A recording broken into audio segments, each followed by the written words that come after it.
Jim. He's dead. Hello, and welcome to Improv Autopsy. I'm your host, Stephen Cadwell. This is part 2 of my interview with Jay Hopkins, where we'll talk some more shop and I'll subject Jay to my Proustian questionnaire. Find the show on Patreon for bonus content, including some phone prov I do with Charles Fryerman. We missed the most recent federal holiday, but we'll record soon sometime. All bonus content is available at the free tier. Paid tiers are just a gratuity. Enough of that. Let's get on to part 2 of Jay Hopkins' Improv Autopsy. It could be apocryphal, I don't know, that you recruited Chase to SAC through the fountain. Yes, that is true. By his own admission, he actually does a show that I went and saw. I did not know he was going to tell this story as part of his show, so it is public knowledge. It was a day that I was working at Fountain, and I've been at SAC for some time. I'm the Mystic Fountain at Islands of Adventure. I was just there this morning. It's one of my greatest joys in life. It's my improv career job, where I get to go sit in a booth with sound effects and music and water cannons, and people are constantly wondering where I'm at, and I'm in a booth that's about 2.5 blocks away from where I am. They keep, oh, you're up in that building. It's like, okay, I'm the Fountain. I'm right in front of you.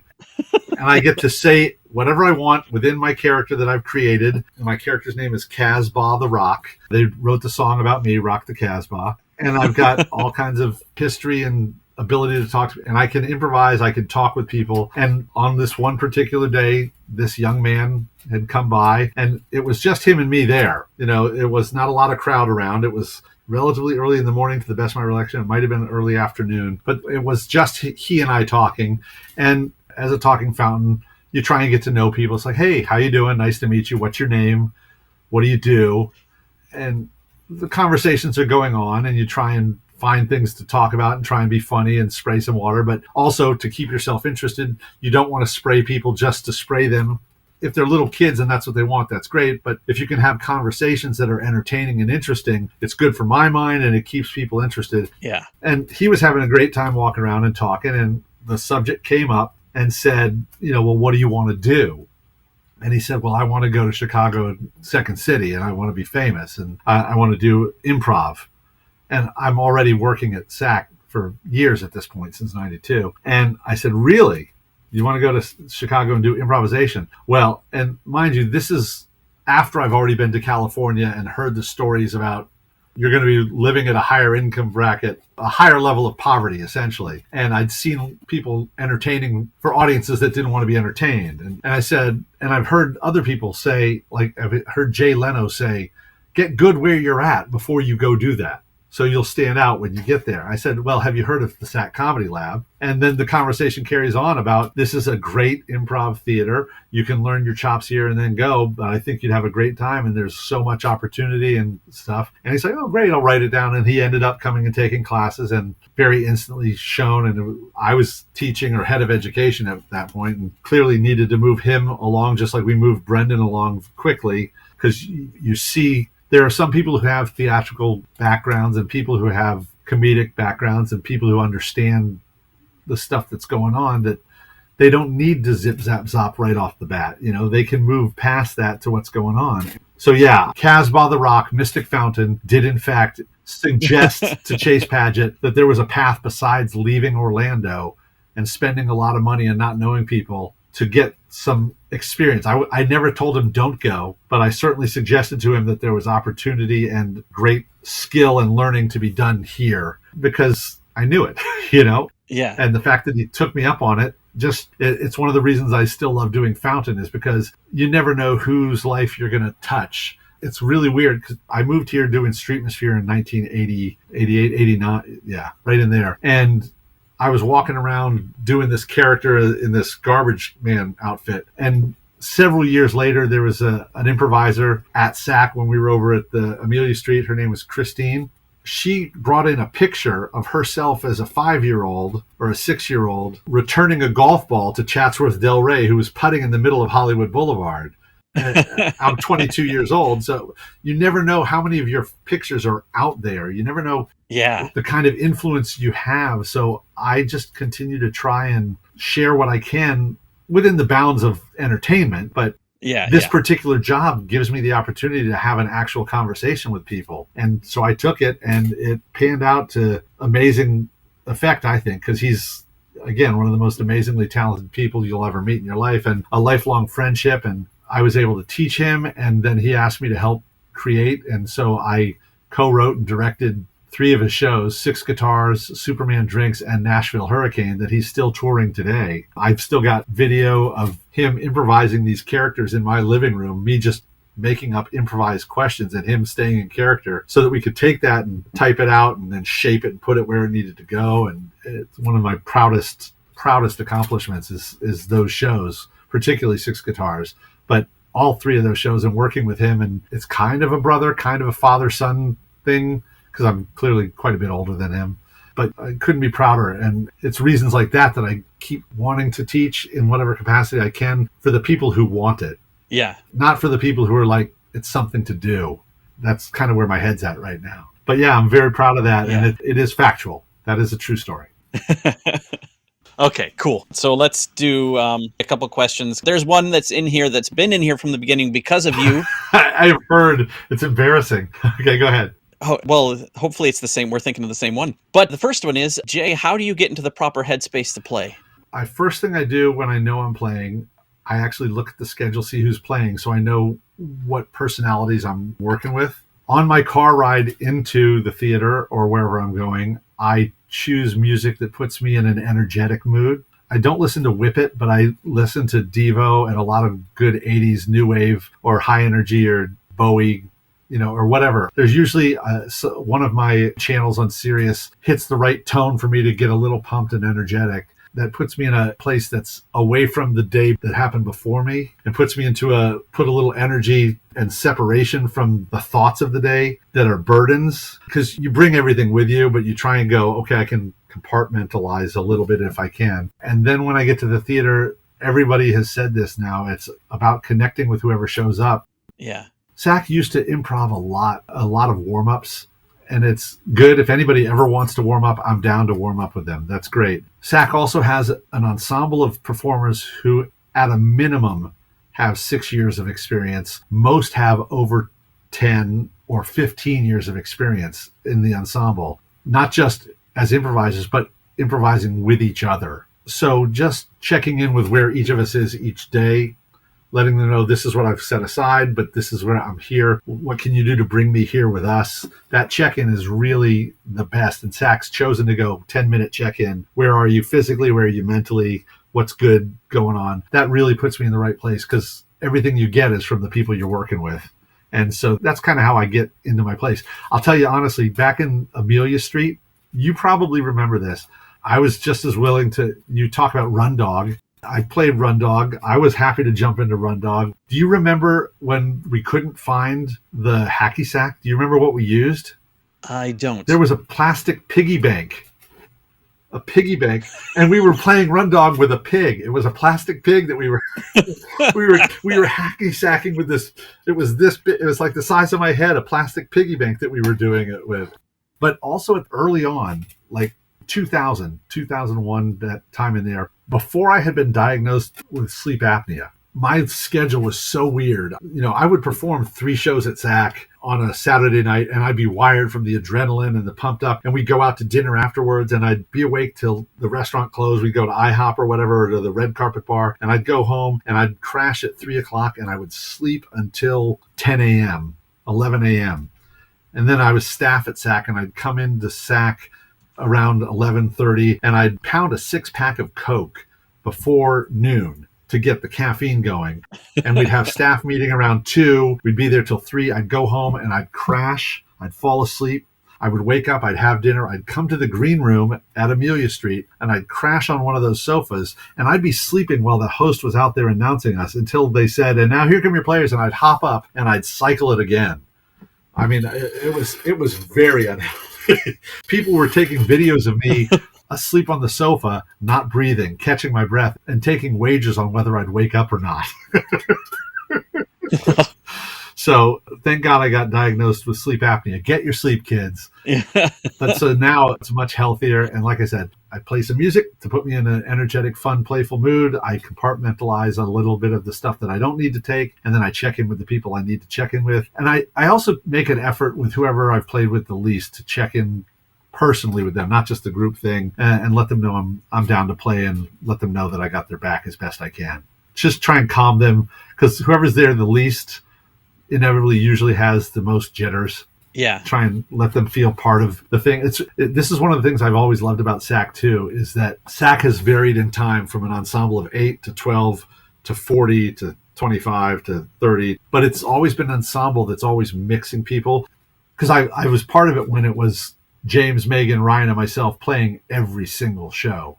And that was great, and we created a great bond, and the shows were phenomenal, and it was really wonderful stuff that we created.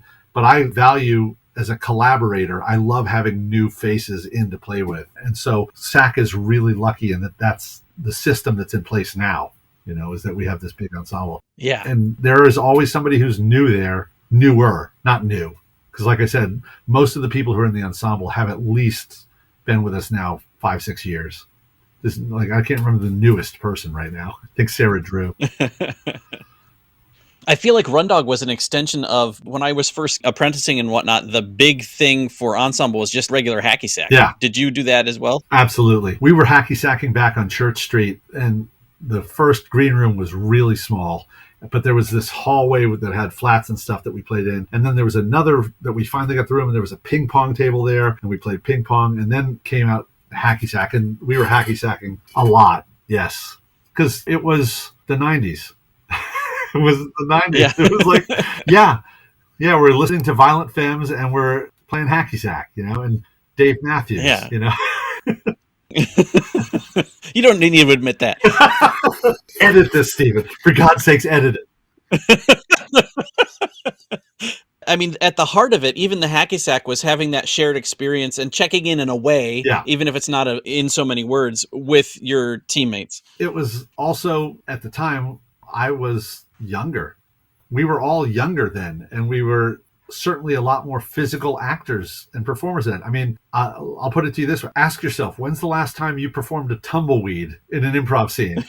I can tell you when it was, because, okay, so here's my tumbleweed stories. Okay. So I don't know if it was an actual tumbleweed, but it was a show, and it was Greg and I think, were combining to be the tumbleweed, possibly.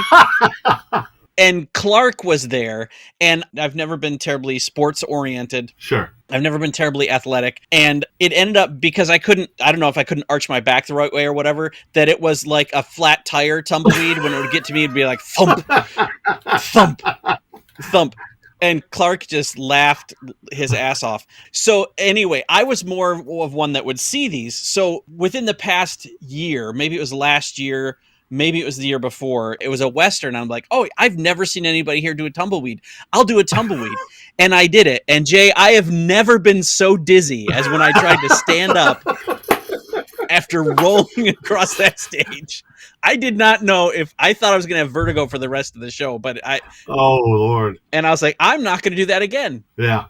So that was the last time I did tumbleweed. And the last time I did a tumbleweed, and mind you, I'm late 50s now. Okay. I did do a tumbleweed, and it was at this, I don't know if it was at this new SAC or if it was the previous one, but I do remember distinctly the experience of going, no one's doing this. It's been a long time since anyone's done one at SAC. I'm going to go ahead and do a tumbleweed. And it wasn't a thump thump, and it wasn't a ball. It instantly became a log. I just kind of, and I got up and I dusted myself off, and I was like, thank you very much. And that was the end. And I was like, I'm never tumbleweeding again. It's just not. Yeah. Tumbleweed is a young man's game, Stephen. So yes, we would hacky sack, but we were so much younger, and we were a lot more physical. And part of it is physical, part of it is mental, part of it is like forward reverse. I really love forward reverse. I've gone through phases where I hated it. Currently, I'm in a phase where I really enjoy forward reverse. There's something about it that pairs down the narrative very quickly for me, and it adds a big emotional stuff, but it adds a real physical element to my performance that I've set aside some. But I remember there was a time where it's like I've been doing forward reverse, jumping through hoops for so long that I got so pissed at it that I remember distinctly doing a forward reverse scene with John Hunter, and my intent was I am not moving in this scene. And I did the entire thing purely dialogue because I was sick and tired of jumping through hoops. I was like, this is stupid. This is stupid. Because it was stupid because it was bad improv. Now I'm at the place where it's like, oh, I can do a really good scene here, but also use these other skills again. So I'm back on board with it. But yeah, I don't see myself tumbleweeding anytime in the near future. Yeah. So I was around. We would hacky sack. We would statue freeze. We'd freeze go. We would play ping pong. When we did Unit 44, we had this thing just before we went on. They'd give us 5 minutes and we'd circle up and we'd start jumping and we're like, we're Unit 44 and we're here to say, I mean, it was just like this chant of energy that we put together, and it was never the same rap. We were doing CSI Miami as our warm-up as well. We were like, give us an occupation or and then rip the sunglasses off for the punchline. It's dumb shit. But it was like, okay, this is your mental warm-up. This is your physical warm-up. This is your connection warm-up. Yeah. Sometimes they overlap, but those are the things, the elements you kind of need. Like I said, I personally find the sever from day-to-day life to performing where the head is. So there's that sever, then there's focused energy, mental, physical, and connection. Break it down however you want. Yeah. All at once, separate pieces, and give to the people that you're with what they need. If somebody needs to do a word at a time story or add a word, a long add a word just because it's a fun challenge, great. Whatever your people need. Jay, what is your favorite Get For? I haven't done it myself. I love Jose's Get For about the marathon. Yeah. The first time I saw him do that, I was just floored. The whole idea of like, hey, recently I just ran my first 5K. What's something you've lied about? You get all the applause. Yeah. And once they've rewarded you for something that didn't happen, it's like, great, thank you. So what's something you've lied about? I love that. I love it because it's funny in the setup. I love it because it's a twist on what they're expecting, because they don't know that it's coming towards a Get For, and it's something that's either personal or conceptual. So I like those things about that setup. But that being said, it's his thing, and I don't want to steal that. And he'd say, do it, whatever. But on the other side of that, I've gone through a lot of those. I like the ideas of concepts, but you can't say, give me a concept. I like, unfaithful. Right. There's ways of getting that. One I ask a lot is, what's something you've purchased recently, either online or in a store? Because if you say, what's something you purchased recently? Oh, ticket to here. I don't want that. But if I ask somebody, what's something you purchased online? A lot of people buy weird stuff, which is interesting. Or in a store, that's a way of knocking out a suggestion that you're not going to want to get. I'm okay with just going, give me a word. I'm not too precious about the setups, other than making sure I'm not getting things that I don't want. But yeah, like I've kind of worked past relationships, because that's the game, is figuring out the relationship. So if you ask them, they're going to tell you something that's not going to be very helpful. Yeah. So I'm looking for ideas or steps inside people's heads that aren't telling you what the scene has to be. Have you moved past or beyond or through? Because what I remember as maybe the quintessential Jay Get For would be the, you sir, how are you doing? And when you approach someone, you don't ask for people to raise their hands or just shout something out. You approach someone and you have a little conversation with them, and you kind of mine something from that. I still do that a lot, because it's still about trying to find out somebody where their head's at. I select people individually for two reasons. One, I'm looking at who's interested and involved in what's going on. And I can either use somebody who's really interested, but I don't want somebody who's eager and desperate to give me something. And I also don't mind choosing somebody who's not paying attention, because it jars them into it. Yeah. And I have a way of inviting them in. Yeah. But the other side is, I've hosted so many shows for SAC, and I've done so many shows for SAC. And every time you go back to the green room to post afterwards, for many years, it's like, it's chaos out there. I couldn't hear this. It's like everybody's screaming. It's like, I just learned early on, just pick one person, and it's everyone's still energized and involved. And they're like, oh, it could be me, but it avoids that, I don't know what's going on, and shouting, and you avoid the drunks, and it's still our show. Yeah. And we are still choosing what to do for the audience as a whole. So your question coming up is, who's your onstage persona? I know that this is what's coming up. And it's like, it's never intended to be aggressive. It's never intended to be angry. But it is a control thing as well as a connection thing for me. So I absolutely love singling people out and finding something about them that can be inspiring. But I'm also the first guy that gets up there and goes, give me a room in the house that you don't go into often. That's as valid for me. I'm not precious about what we get because it's our job to figure it out. And the number of times we get bathroom, I can't tell you 2 scenes that have been the same. It's like, Yeah. there'll be an idea there, but they're usually different. I think when you approach the one person like that, like you say, if it's someone who's not paying attention, Yeah. I feel like it does for the whole audience what it does for that person individually too, because suddenly we're all focused on, like you said, that could be me. He could be talking to me. Yeah. And suddenly the attention is there. It's great. It brings the people who are paying attention even more intently involved.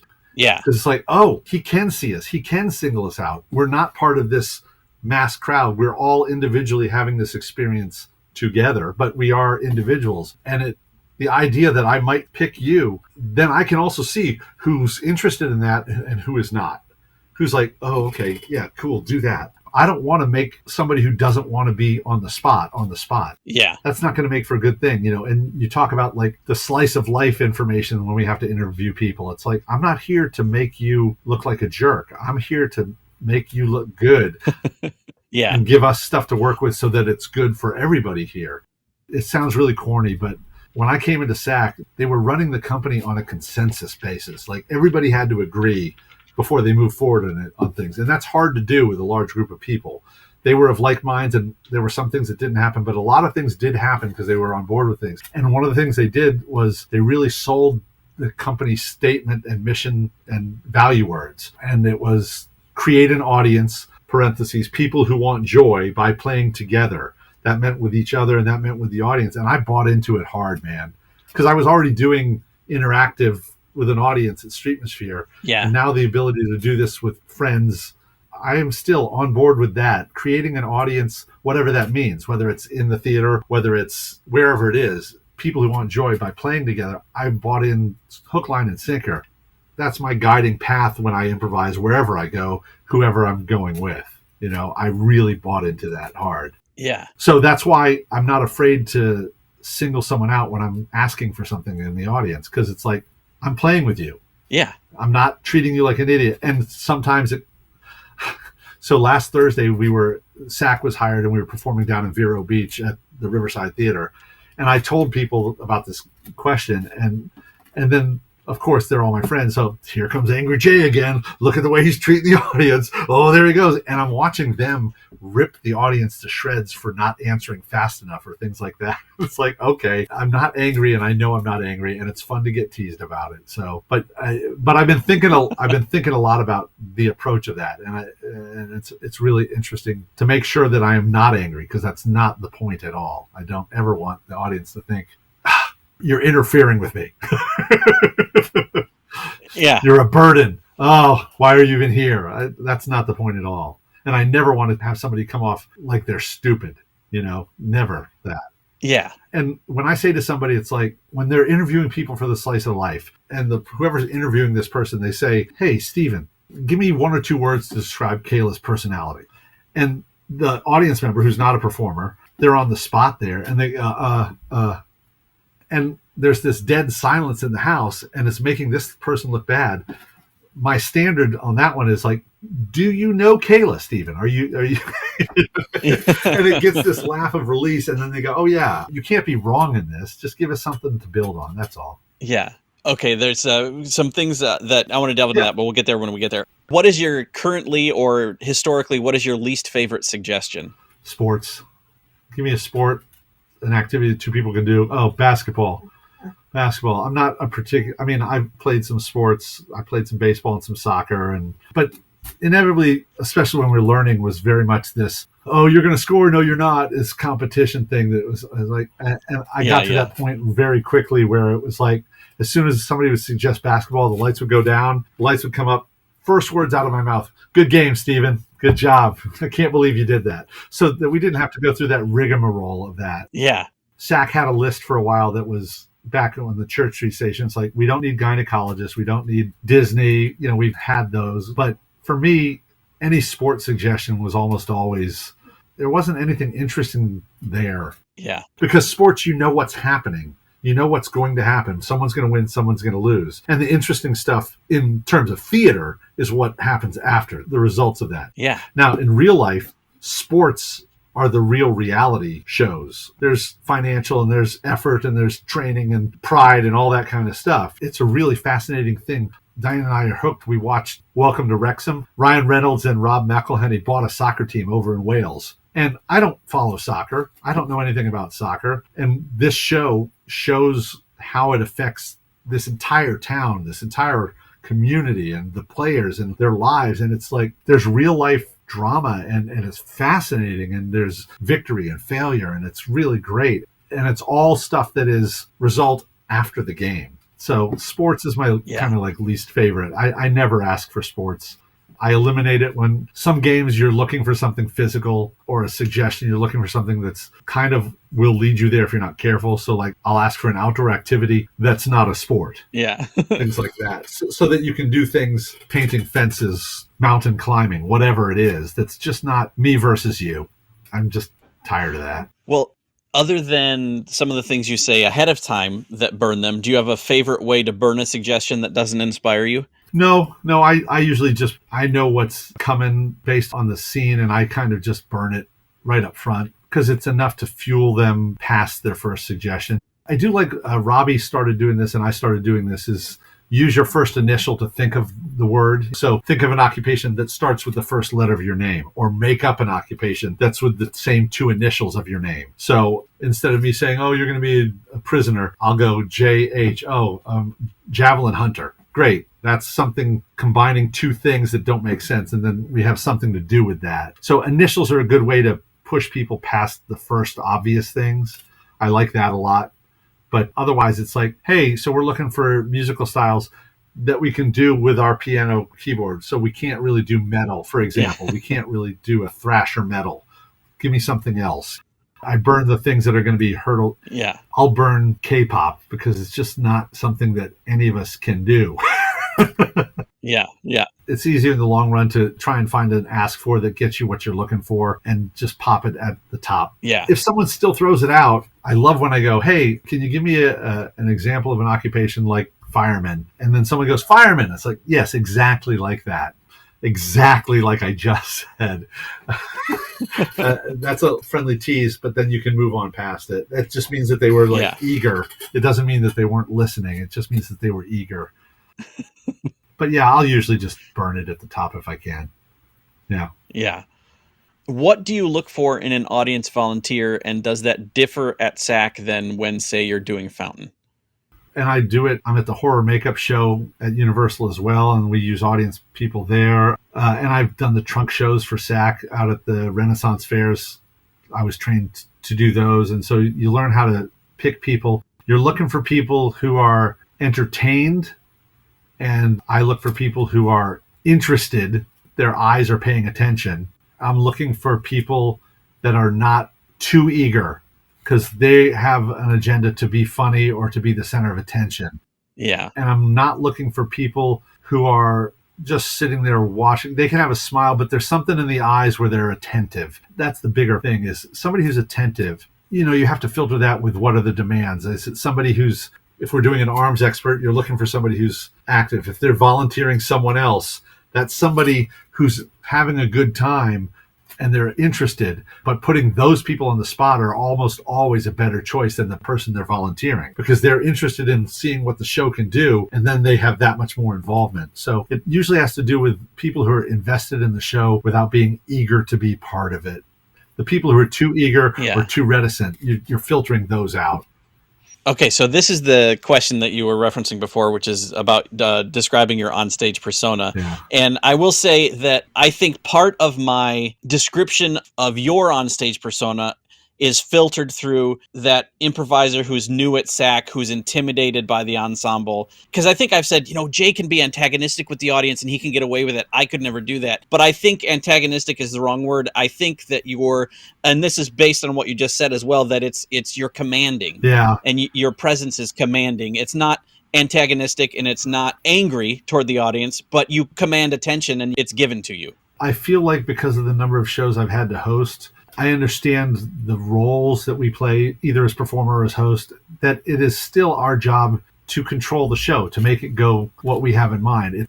Not that we can't go where they're going to go, but we have a higher success rate if we lead them where we want, and then whatever happens, happens. We're not scripting it, but there's enough experience with us to know that this is what we need. I am a big man. I'm shrinking because of my age and weight. I'm down to like 6'1.5", 6'2". Started at SAC, I was certainly 6'3". At my heaviest, I was over 300 pounds. I've always been a big person. So there's that size intimidation, and I carry myself. And because of that, I'm typecast in roles as high status a lot of the time, or the guy in charge. And I've worked really hard about understanding that. I just did this thing where I was cast in this role that was a leader. This is a show that did not happen out at Epic Universe, but it's a 3-person trunk show, and I was kind of the leader of this 3-person troupe. And the cast varied day by day, and sometimes I'd be with men, sometimes I'd be with women. And if I come off angry, flustered, we've got to get this going, you got to be real careful about how that's perceived by people. There's a difference between being a bully. I've learned that you can lead by example. You can lead by protecting people as well, not just shouting down. So I'm very hyper conscious about my appearance and typecasting and stuff like that. So I accept that I have a size and a command, and I use that when I need to and when I think it's appropriate. And then in scenes, I try and I use it when it's put upon me. I mean, for years, in any scene where there was a relationship, I was the guy that did not deserve to be with the girl. You're gross, get away. Because I'm not Matt LaRue, who's beautiful, It's like, and I took it very personally for a long time.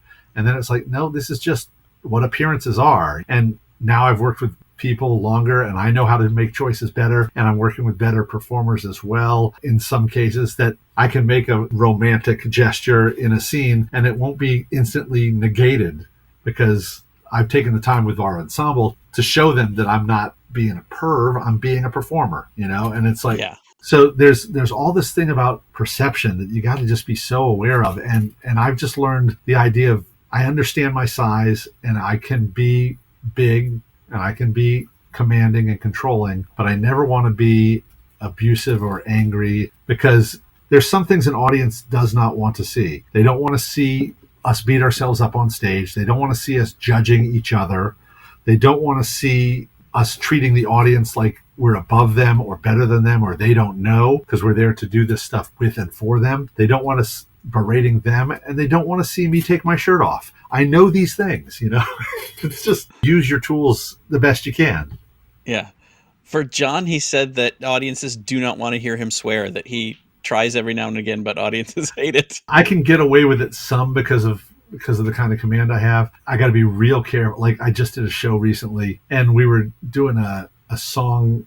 It was like a piano torture, and I chased a rhyme, and I called someone a whore, and the audience just turned so hard, and I felt so awful, and I put the Scumbox on, and they said, you can take it off. I said, no, not yet. It's like, I just felt so bad because I was chasing this rhyme, and it ended the scene and got a blackout, and it was like, but it was just like, oh, I knew I chased the rhyme there to try and finish it out, and it was the wrong choice. But yeah, I'm a very doughy and pasty fellow, and so me taking off my shirt is just not one of those things. Chris Dinger can take off his shirt. John Hunter's pumped. He can take off his shirt. Brendan Jennings, there's something about him. He can do anything. He doesn't care.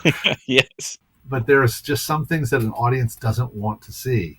And I know for myself a couple of those things. One of them is me being abusive in any kind of turn. So if it comes off to the other performers that I'm like, I appreciate that, the commanding presence. I like that idea of it. When I say to the audience, hey, you there, right there with the head, that's intended as a joke. It's not calling someone stupid. It's like, everybody has a head. Right. Everybody has a head. Yeah. I just think it's a funny turn of phrase. And then they turn around. It's like, yeah, you with the head, turning around like you don't have a head. I'm specifically choosing you. They don't want me going, dumbass, I'm pointing to you. Come on.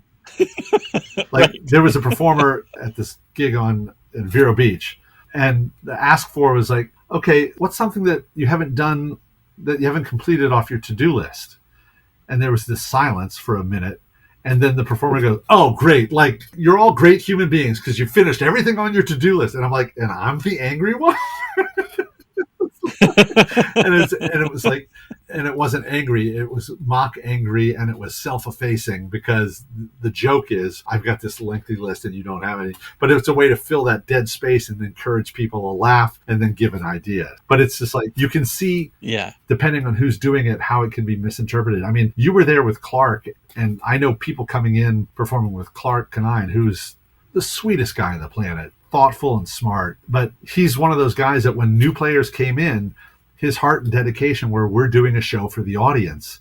You've been asked to perform, so it's time to either shit or get off the pot. Yeah. Lead, follow, but get out of the way. And his internal clock for where the audience was what it was for his experiences. And it's like, he'll support you if you're making choices, if you're going. But if you're just kind of standing there, he doesn't have time for that. And I know that that's intimidating to newer players, and he's not around, so maybe I'm that guy now, but I try and be as inclusive as I can. But there comes a point where you got to go, you're just repeating things you haven't added. We've got to move forward. So, yeah. Jay, what inspires you on stage? Two things. One is joyful play amongst my friends. I love when the games of playing with each other, or the play is going so well when people are in sync. So both the mock teasing or the doing really well, those things, that joy is it. And also bravery. I think when I see performers do things that they're afraid of, that really inspires me. I love when I give somebody a challenge, if I'm a host, and they go, okay, I don't really know this, but I'm going to try it. It's the greatest thing in the world. That's why I love, there's still that hope for me as a teacher, because there are still people who are trying things that they're not sure about. And when I see it go on stage, succeed or fail, I'm inspired by that. Yes, you went for it. And in improv, more often than not, you succeed. So the bravery of the unknown, the bravery to try things. And I'm not talking about bravery of doing stupid things. I'm talking about just getting over that personal fear, whatever that is. That inspires me so much, so much. Yeah. Because I don't always have it. I know it sounds like it, but I certainly don't. Certainly when it comes to my own self-promotion and the business end of entertainment, I'm horrible at it. I'm awful about it. I should go out there and say, I need this, I deserve this. And I never do. I'm like, well, time's the show. I only got into Unit 44 because hey guys, I know you're doing something. Can I really like to play. That's the only way I got in. You were brave with the tumbleweed and you regretted it. Well, so I don't have regrets. I've been a big fan of, we learn from failure. Failure is still a great tool. So I had many successful tumbleweeds when I was younger, and I've learned that now if anyone needs a rolling log, I am your man. This is a giveaway for anyone who's reached their limit on tumbleweeds. Floating dead body. Love a good floating dead body. Just drifting across the front of the stage. It's always a good one if you have the opportunity. Is there anything that shuts you down or takes you out of it on stage? I cannot stand when I see other performers. It's that judgy thing, like, no, why did you do that? It's like, well, if you didn't like it, then you should have gotten in there and helped them. It's like, there's no, any kind of, even if you don't like it, you don't do that in front of an audience. You save it for backstage and say, I didn't like it, and here's why. Not just, it didn't go the way I don't like that. I also get taken out of it by audiences who are too self-involved. They're not there for the show. They're there to drink and scream at their families and laugh with their friends as opposed to enjoy the show, because they take it away from everybody else. So I get really put off by that. It's like, I've done several corporate events for just fraternities or just sororities that are like, they can be great and they can be horrific. They can be really horrific. Yeah. In your estimation, what makes a good scene partner? The ones who want to play, the ones who are listening and who want to play. It doesn't matter the level of experience. It matters their intentions to come in and try and connect. We all have different tools. This is something I hate, is the idea that these are the rules. Yes, and is the rule. It's like when I teach, it's like, no, these are tools that I know that have worked for me. They may or may not work for you. Put them in your tool belt. Pull out the hammer when you need the hammer. Pull out the saw. Pull out the screwdriver when you need it. But don't think about it. Pull them out when you need them. There's not right or wrong. Yeah. There's better and worse. So I get really frustrated with people like, you didn't do this. You didn't do that. It's like, well, of course not. You're up there making this stuff up, and you could only reach this tool belt in this amount of time. And it's like, sometimes you get it and sometimes you don't. Yeah. The right and wrong thing drives me loopy. Yeah, I love that there's no right or wrong. There's just better or worse. Yeah. You may have said that in level 3 and I forgot it, but I hadn't heard it framed that way in a long time. I really like that. I try and really put that out there as much as I can. It's like, there is no right and wrong because we are making it up. So whatever you make up has to be right. There are better choices and worse choices you can make that will give you success more often. So that's what we're trying to teach you. We're not trying to teach you that what you're doing is the wrong way of doing it. We're trying to say, look, if you're going to do a transaction scene, we know the end results of that. There's going to be bargaining, there's going to be bartering, and it's conflict. It's arguing where one person's not going to give and the other's not going to give, and the scene's not going to move forward. Your better success is to make the transaction and see why they needed it to move forward past it. So yeah, we're not teaching right and wrong, and improv isn't right or wrong, but there is better and worse choices that will lead you to success more often. I'm a huge proponent of that. Yeah. Do you have any advice that you would give to your younger self? This kind of goes back to the best note you've ever heard. I wish I had given this note to myself. I got this note from Matt Young when we were still back in Next Gen.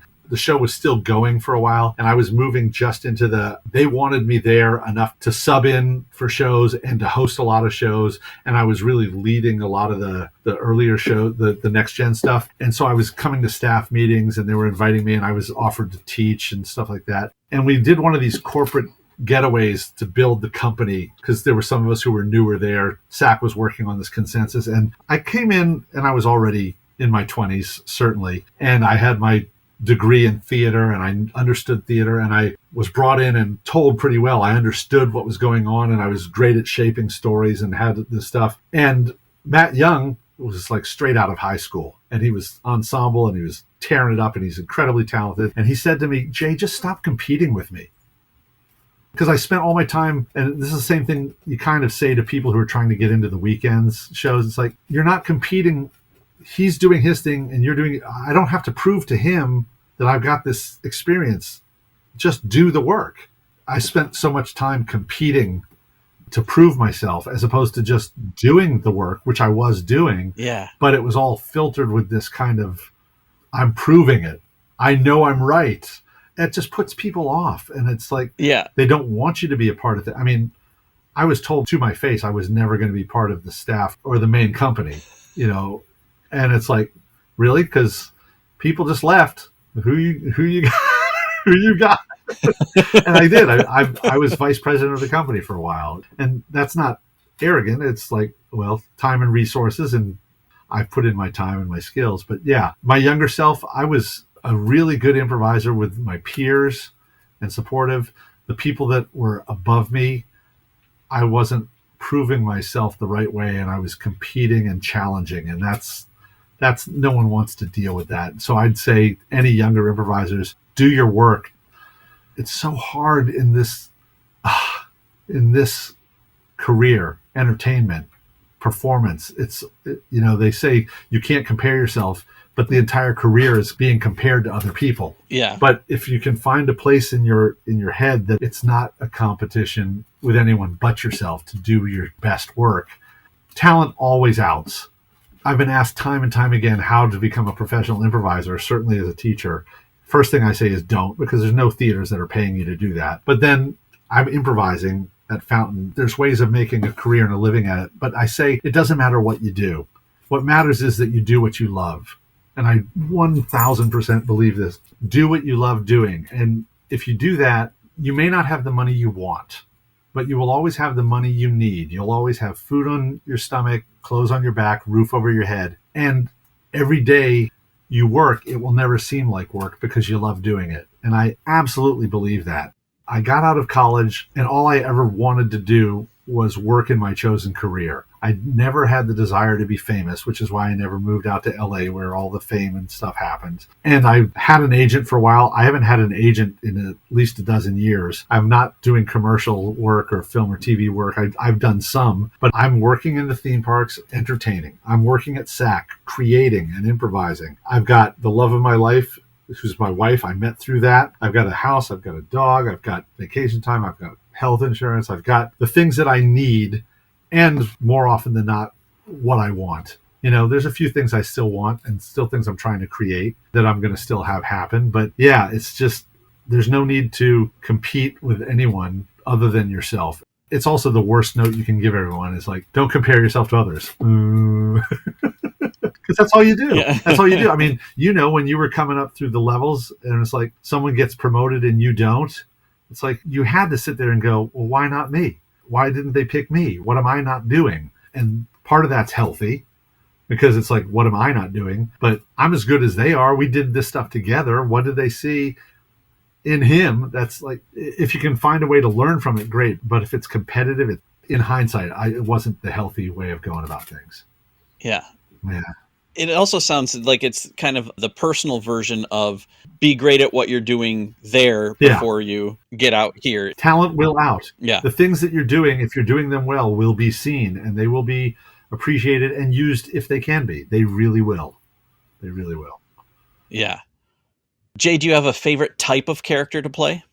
I do like playing kids because it's so contrasting to the big controlling thing. Yeah. Recently, because of my dog, this is the first dog I've ever had. I do like playing dogs, but I won't get down on all fours. I run around upright, but I'm a dog. Dogs and pandas, I like playing those, but I like playing kids because there's an innocence about them. And I do like playing the low status buffoons, like in those status kind of games where somebody's in control. I like playing the idiot who's right. The kind of court jestery thing without the puns, but that kind of like, oh yes, right, yeah. Absolutely, you're absolutely right, and then getting it completely wrong because I've played so many of this is what we're going to do now. This is the path we're going to take. I have to make the decision. I have to control things. So I really enjoy stepping away from those when I can. If you could do a scene with anyone alive, who would it be? Tina Fey, Amy Poehler, Matt Berry. I think Matt Berry, he makes me laugh because of his commitment. And of course, Tina Fey and Amy Poehler, I just feel like they are so sharp. And yeah, I feel like I'm a smart performer, but I feel like that they would really sharpen me up even more. I think those are safe ideas. I also like the fact that the things that I've heard from them both are very inclusive, kind of.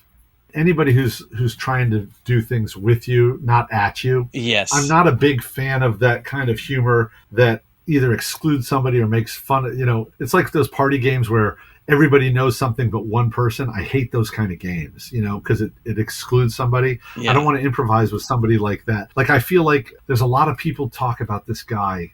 I don't know his name, but the show's The Rehearsal. Nathan somebody. He finds somebody with a problem and then they rehearse every possible outcome because they're nervous about what might happen from it. And he goes to great lengths and he builds offices and he built an airline and he learned how to fly a plane.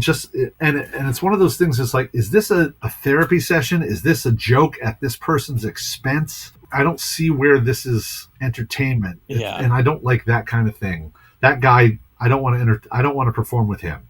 Okay. Yeah.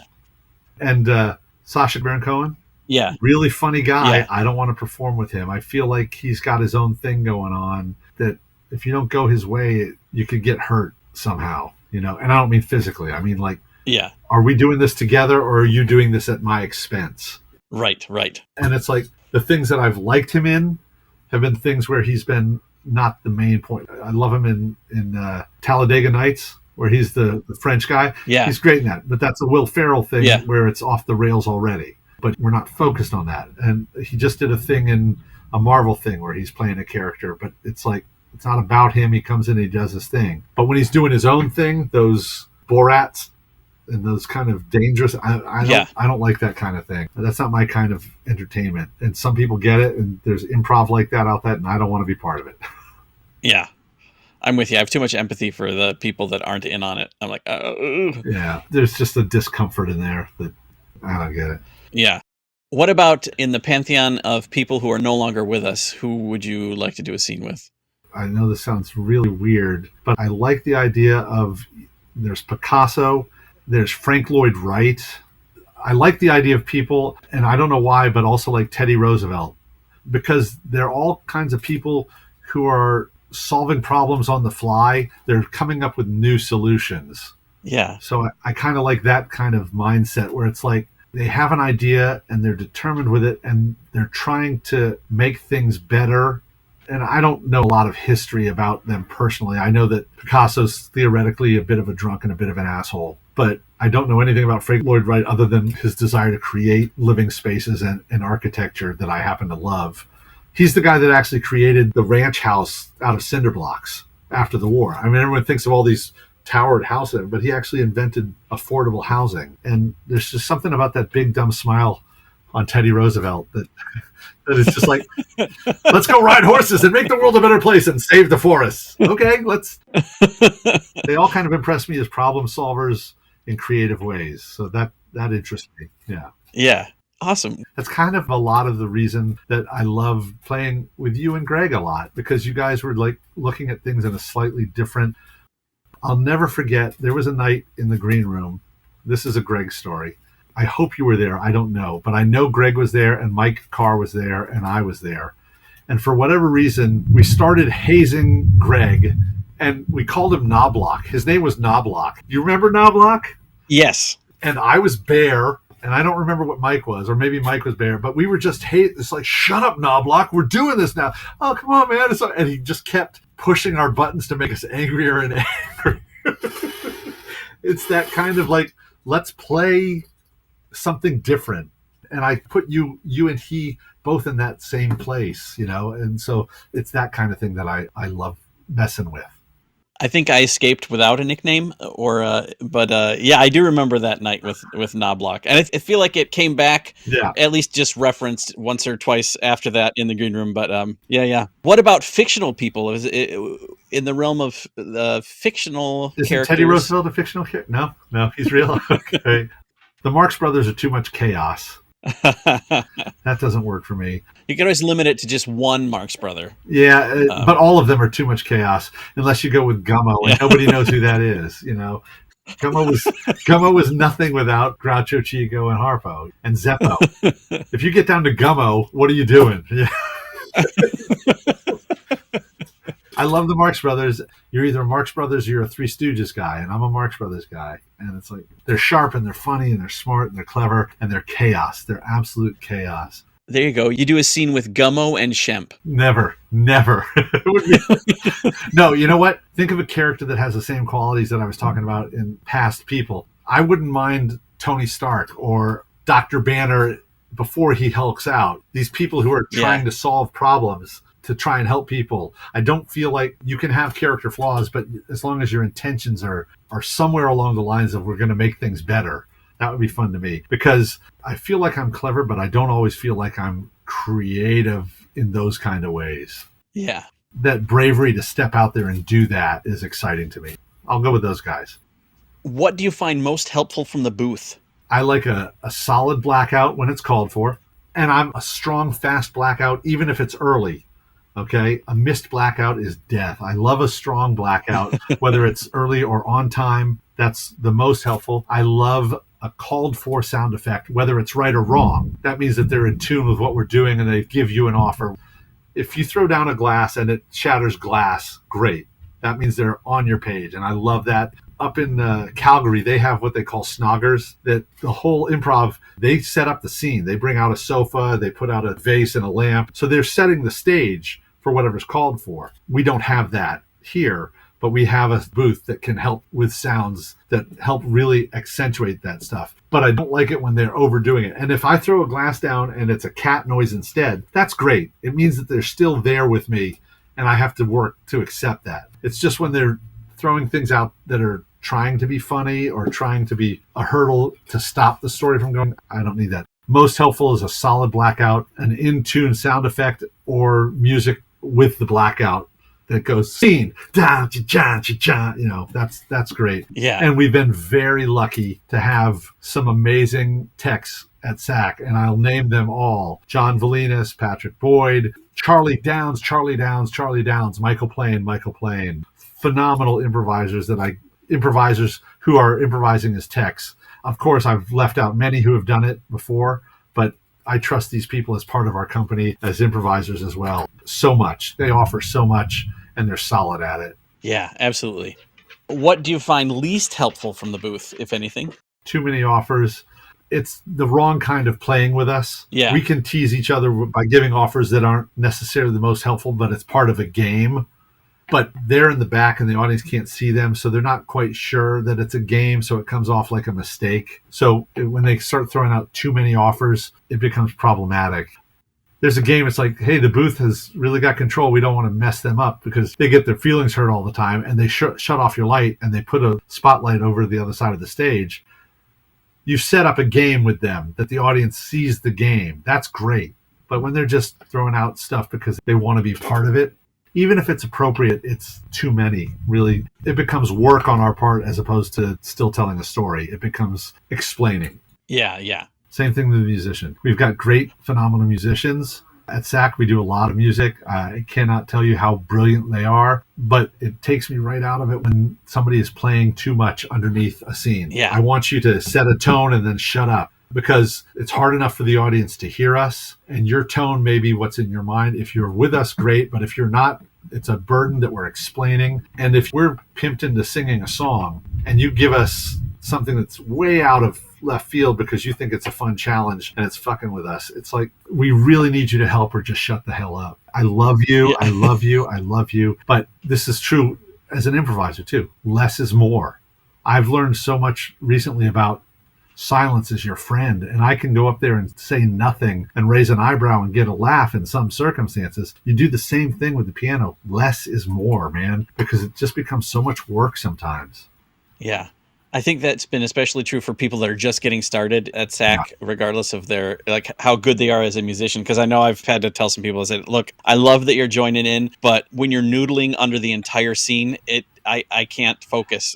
Like, it draws my attention. Especially in a verbal game, especially in a column scene where the audience needs to hear an audience member's offer, especially in a 4-letter word game where we're changing one letter, so they need to hear exactly what word we say and which one we've changed. If they can't hear it over your music, then there's no point in us playing the game at all. It's like your accents and punctuation are enough. You're not the story. I love you. Improvise a song? Yeah, lead me, follow me.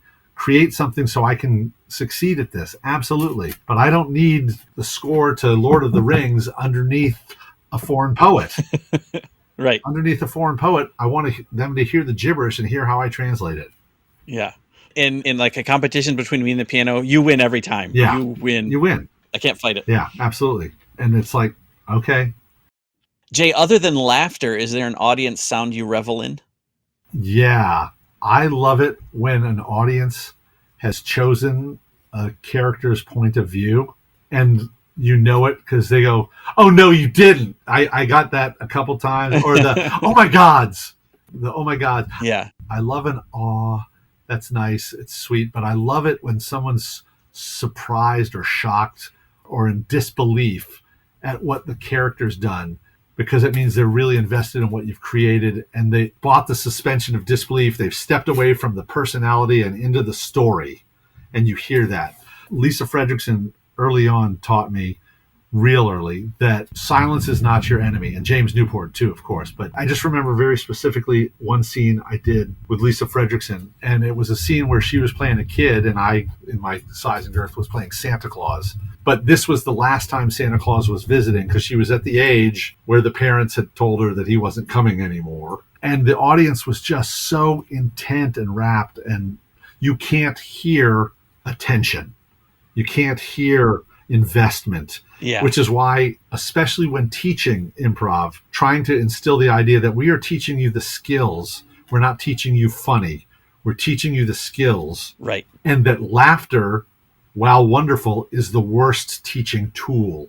Yeah. Beyond the be comfortable, have fun, and play. But if your only reward is laughter, it's a rough row to hoe after that. I absolutely think silent intent listening. You can hear creaky chairs. I love that because they're like leaning forward and listening. That's a favorite kind of sound. And that, oh my God, oh no, those kind of things are just the best. They're great. Yeah. Is there a sound the audience could make that would make you uncomfortable? Yeah, I've heard a couple people arguing and shouting out names and things like that just because they're drunken jerks and they're trying to get attention, that kind of thing. Yeah. It just makes everybody unhappy. It makes everybody uncomfortable. I don't care for that. It goes to that thing that I said about competing. When an audience comes and tries to be the show, when you say something to move things forward, but then they interject to try and one-up you, those kind of responses are just like, ugh. Yeah. Do we have to do this? Why did you come here? If this is not, go find an open mic and stand up in front of people. This is not that place. Yeah. So that just takes me out of it. What is the worst venue you've played? So there's two elements involved here. Okay. One is actual physical venues that are bad. And then the other is circumstances that are bad. And I've done both multiple times. Yeah. I got so many stories. The first one I'll tell you is the petting zoo.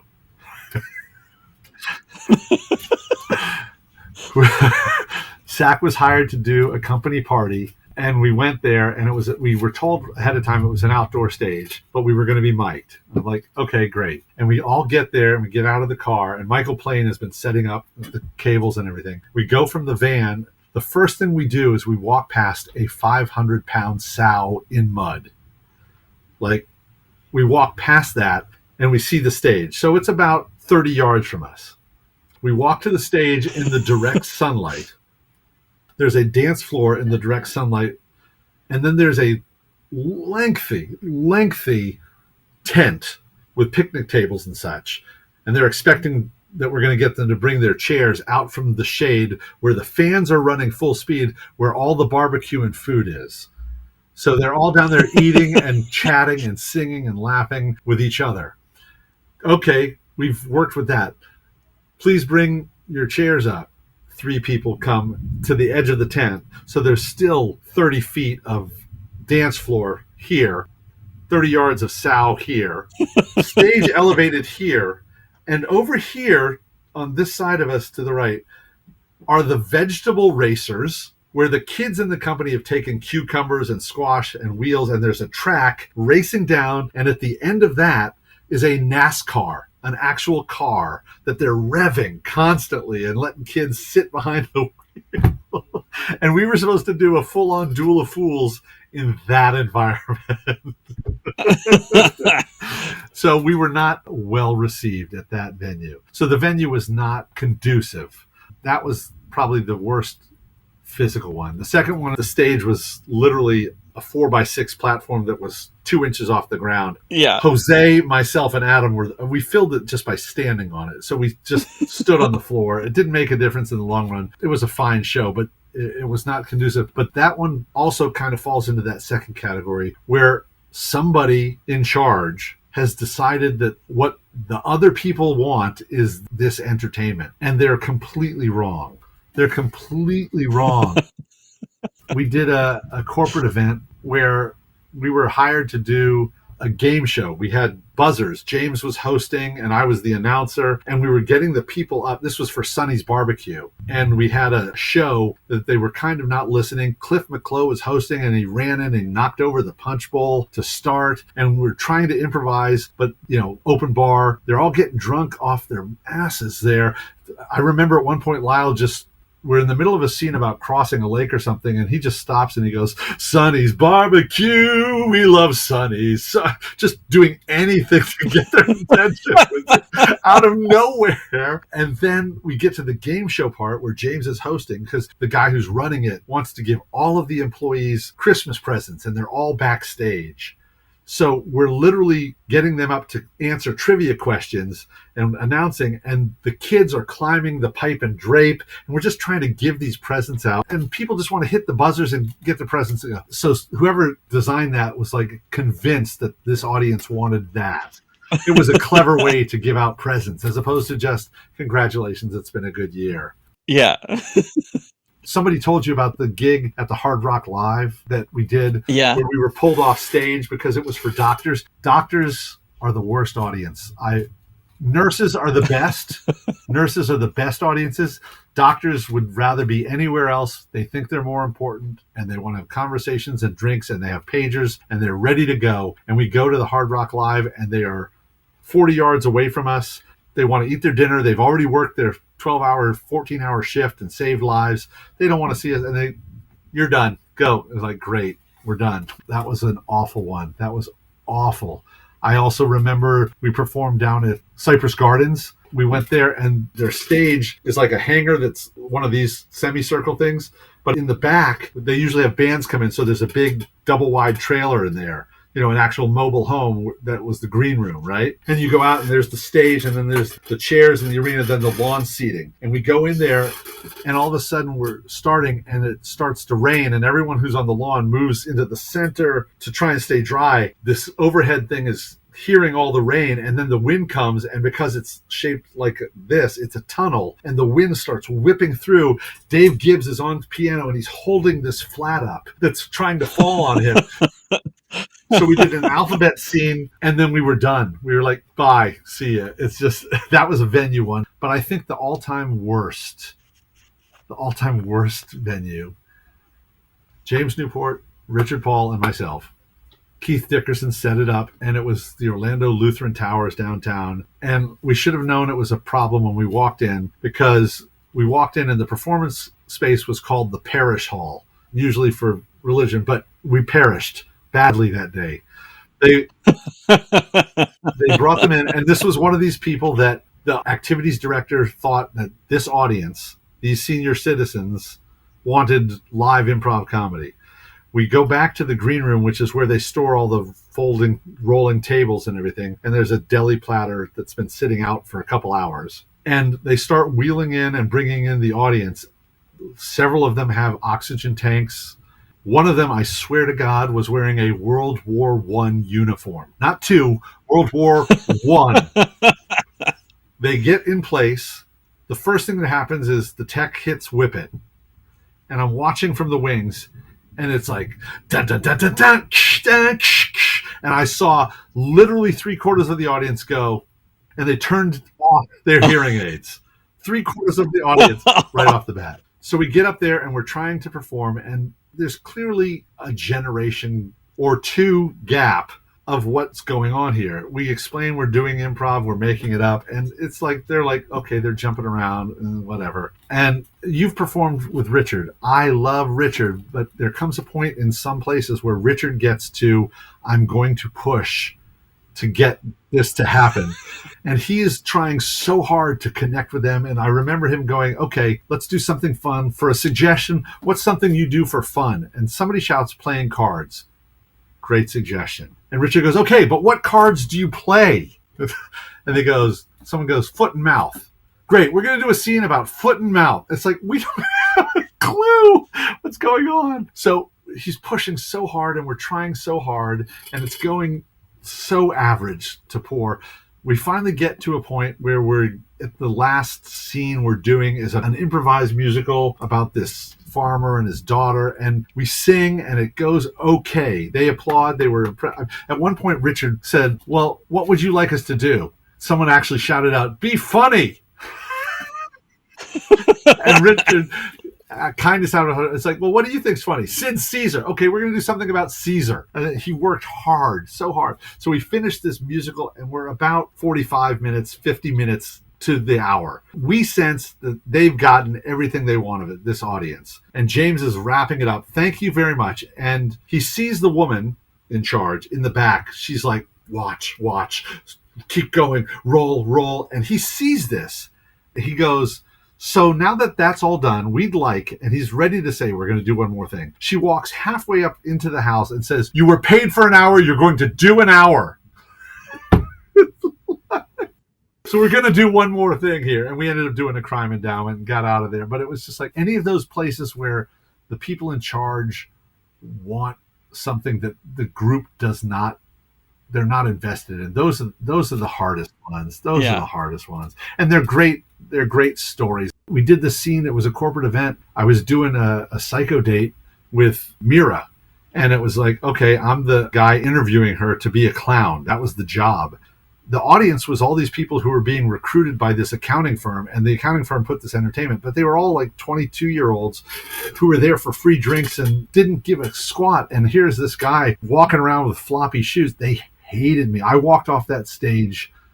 They were like, there was dead silence, and not the good silence of attention. It was like, they were like, phone anything else. And they were like, okay with me, but like every choice I made, and it was a roller coaster, just be drunk, be happy, be sad. And it's like, no matter what choice I made, it was that cold death. Why are you here in front of me? I walked off that stage, and I've been doing improv a long time, 20 plus years. And I walked backstage and I said to Chris, I think I'm done. I think I should stop improvising right now and never again. That was the worst response I've ever received, ever. And it was one of those things the people in charge thought these people wanted that, and they didn't. So I've recovered since then, but oh man, it was like Jay, what is the best note or best words of wisdom you've received? I told you the one about Matt Young saying don't compete. That's really a best notes thing. Yeah. Also, worst notes is very much kind of like what I've told you before. So I went to the Iron Improviser up in Canada, up at Calgary, right? And I got to meet Keith Johnstone and workshop with him. And we did theater sports, then we did Maestro, then we did guerrilla theater in their style. And I'm there, and I'm with Mark Meir and Jacob Bannigan and Dan O'Connor. This is like the first time they brought people from the States. It used to be all Canada. Now this is Iron Improviser North America. Dan O'Connor, brilliant, greatest improviser. Just love him. Anyway, it's my last scene of Guerrilla, and I have decided, Dan O'Connor, come on up here. I need you to be in the scene. I want you to be Jimmy Stewart. We're doing It's a Wonderful Life, but now it's a film noir, and you are Jimmy Stewart, but you're a detective, and you're going to solve where the money went, and you're going to catch Potter. And I'm directing the hell out of this thing. And it's a disaster. It's horrible. My hands are all over it too much. I'm just trying to make this thing happen, and it's falling apart. Dan's doing everything he can to help me, and it's just like, it's miserable. It scores badly. I lose, and expected. Great, right? We go to the after party. This has been the whole weekend, and we're at somebody's upstairs garage apartment with a great balcony outside, and it's starry nights in Canada during the summer, cool breezes, and we're drinking and having a great time. And Keith Johnstone comes over to me and puts his arm on, and is like, all right there, I'd like to have a word in private with you if I might. And I'm like, okay, here it comes. I should never improvise again. This is disaster. I know what I did, and it's the word. It's like, yeah, Keith, absolutely. Thank you. Yes. And he leads the way, and we're walking out to the porch, and it's just the two of us out there. Like, he's cornered me into the corner of this deck, and the stars and the moons and the trees and the breeze and the drink, and it's just the two of us, and no one's around. And I'm like, oh, here, he's gonna kindly lambaste me and tell me to get out of the business. And before he says anything, I go, Keith, I just want to say I'm sorry about that last scene. My hands were I was overdoing. I was directing it too hard, and I'm sorry. And before I could go any further, best note ever in the whole world, he goes, oh yeah, it was a piece of shit. Don't worry about it. I'm more interested in talking to you about your weight. I'm concerned about it. I've been going through some weight issues myself. And we spent the rest of the time talking about being a performer in entertainment, and you either have to gain weight or lose weight, and I was in this place, and he was worried about my health, and it was just like, it was the best note ever to go. The takeaway was, that happened, it's done, don't worry about it. None of this happens unless you have you. Yeah. So that was the takeaway, in the most surprising way ever. It was like, you have to take care of yourself mentally and physically outside of the world of improv. Yeah. If you're going to be in entertainment or in improv specifically, you cannot, be it, my vice is eating too much, be it drinking, be it drugs, be it whatever it is, whatever trauma you're carrying, whatever anger or bitterness or whatever you expect the world to owe you or whatever, you have to take care of yourself if you're going to take care of others, and you're going to do this in any kind of lasting way. And that's the best note I've gotten. And I got it from Keith Johnstone in the most unexpected and almost heartbreaking, but almost perfect way. It's just like, Yeah. I'm concerned about your weight. I'm going through it too. And in this industry, I know how that is. I know it's a difficult thing. And he's absolutely right. So that's my best advice as far as that I've ever received. Best note. That's amazing. Yeah. I love that it was a sneak attack. God, it was so, and it's the best thing about improv is such a high tense and such a relief at the same time. I was talking with Philip Nolan, who's a great, brilliant actor here in Orlando, who does a lot of work with Shakespeare, and he was working out at the Comedy Warehouse and at Adventures Club. And one time we went out for a meal, and I asked him, I said, which do you like better? Do you like doing the Shakespeare stuff, or do you like the improv out there at the Comedy Warehouse? And he said, I like them both for different reasons. But when you do a show in theater, here's your highs and here's your lows. But when you do improv, the highs are so much higher and the lows are so much lower. And that's the excitement of it. Yeah. So it's that kind of thing. And then that note was that same thing in that moment. It's like, oh, here's the end of my career. Oh, no, he really cares about what I could possibly do in the future. Oh, my God. It was like such a swing in seconds. It was so amazing. Yeah. It was so amazing. And it relieved me the burden of when you do poorly, there's no need to carry it. It's gone. Learn from it, move on. Failure's your friend. Yeah. Worst note ever. Worst note ever. Early days of Next Gen, John Hunter and I and whoever else was still playing were doing shows, and Claire Sarah and Matt Young are the directors, and they're giving notes after the show, and Matt Young comes in after the show and he's like, dudes, just no. That was the whole thing. That's the worst note ever. It's like, dudes, no. It's like, what do we do with that? If there were an Academy Awards for everything improv, what would you be nominated for? Longevity. I'm still here. I refuse to go away. Yeah, tenacity. No. Yeah, lifetime achievement. There you go. I've been doing this so long, and I just refuse to go. I would like to think, though, because I'm certainly not the most absurd, and I'm funny, but I'm not the funniest or anything like that. But I really feel like because of my theater and narrative sense and character sense, that I'm there for people. I'm always a solid partner, whether I'm leading or following or supporting, second, third, whatever. I'd love to be known as a solid, reliable partner to anyone who came in there. Yeah. And I think there's something to be said for longevity too, because Dave even mentioned a little bit, and I've talked to some other people, and I feel like improv is one of those things you don't have to age out of. I really hope. I feel like I age out in a lot of things. Like I can't do a lot of the physical stuff. I felt like when the five of you became artistic directors as a group, I was like, that's the second time I missed the job. I haven't gotten it 3 times. I've done the work. I've been creative producer. I've just never had the title. But I felt when like you five came in and started doing the long form stuff in the early show. And part of it was because I was still doing a lot of gesture stuff and I wasn't in everyone's faces a lot. But I did feel like, oh, this is the third venue and Jay's still here. He's part of the old guard and we're doing new stuff. And I felt really kind of like, do I still have a home and a place here? So I feel it time and again that my age is, you look at SNL, they're not bringing in a lot of 50-year-olds. Yeah.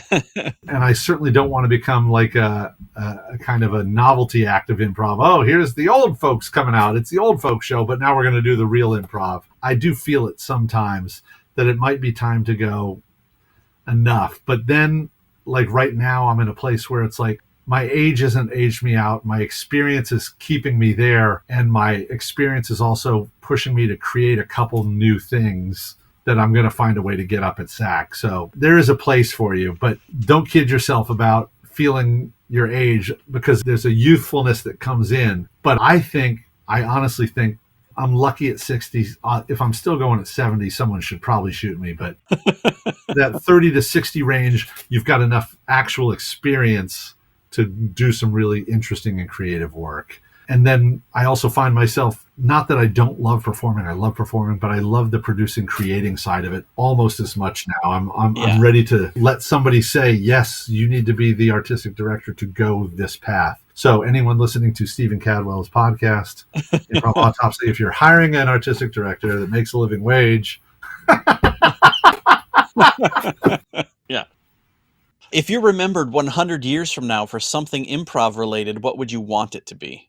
When I was a kid, I told you about imagining having my own theater that we could put in plays, or we could put in a band, or we could show movies, or we could do that kind of space.